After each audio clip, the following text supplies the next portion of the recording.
আসসালামু আলাইকুম। তো কিছুদিন যাবত আমি অসুস্থ, তো এই কারণে আমার হঠাৎ করে মন চাইতেছে যে লতি দিয়ে ভাত খাইতে। তো আমি একজনকে বলছিলাম যে আমার কটা লতি আইনা দাও।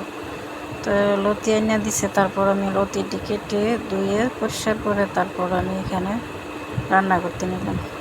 তো রান্না করার জন্য পেঁয়াজ রসুন কড়াই বসে একটু তেল দিয়ে পেঁয়াজ রসুনটা দিয়ে দিলাম।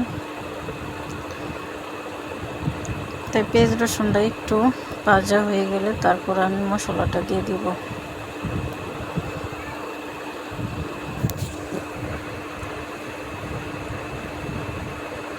তো মশলাটা একটু 2 চামচ লবণ দিয়ে দিলাম, 1 চামচ হলুদের গুঁড়া, 1 চামচ মরিচের গুঁড়াটা আমি একটু বেশি দিলাম যাতে ঝাল ঝাল হয়।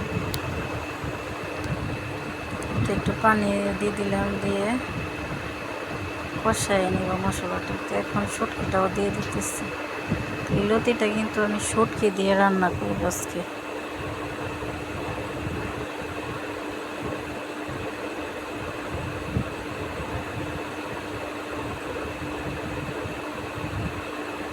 তো এই শুটকিটা দেওয়ার পর একটু সিদ্ধ করে নিলাম। তো এখন এই দেখেন আমি লতি আর কাঁঠালের বীজ একসাথে কেটে রাখছিলাম, তো দিয়ে দিলাম। মশলার সাথে একসাথে আমি মশলা আর লতিটা একসাথে কষাই নেব।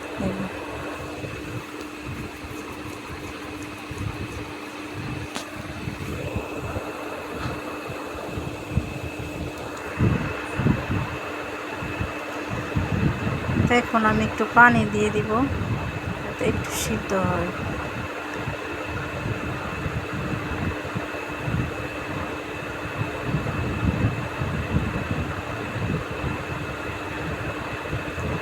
এখন ঢাকনা দিয়ে ঢেকে দিব।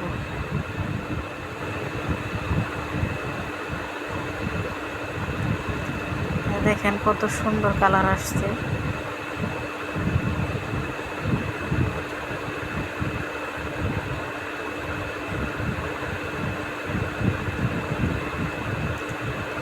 তো ভিডিওটা সবার দেখতেছেন, যদি সবার ভালো লাগে তো আমার ভিডিও লাইক করবেন আর শেয়ার করবেন, বা চ্যানেলটা সাবস্ক্রাইব করবেন, চ্যানেল ফলো দিবেন যদি আমার ভিডিও ভালো লাগে। আর যদি কথাতে আমার কোনো ভুল হয় তো আমাকে ক্ষমা দৃষ্টিতে দেখবেন। আমি আপনাদের মতন গুছিয়ে কথা বলতে পারি না।